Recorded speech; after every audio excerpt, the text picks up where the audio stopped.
চলতি বছরের প্রথম ৩ মাসে সীমান্ত দিয়ে চীনে ১৬ কোটি ৩০ লাখ বার আসা যাওয়া করেছে পর্যটকরা, যা আগের বছরের তুলনায় ১৫.৩% বেশি। জাতীয় অভিবাসন প্রশাসনের তরফে জানানো হয়, এ সময়ে মূল ভূখণ্ডের বাসিন্দারাই সর্বাধিক যাতায়াত করেছেন, যার মোট সংখ্যা ৮ কোটি ২৭ লাখ, যা গত বছরের তুলনায় ১৫.৪% বেশি।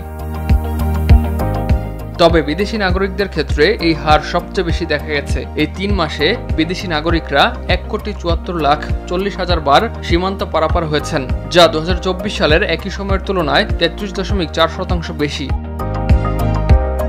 এছাড়া হংকং, ম্যাকাও ও তাইওয়ানের বাসিন্দারা ৬ কোটি ৫৭ লাখ ২০ হাজার বার যাত্রা করেছেন, যা আগের বছরের তুলনায় ১১.২% বেশি।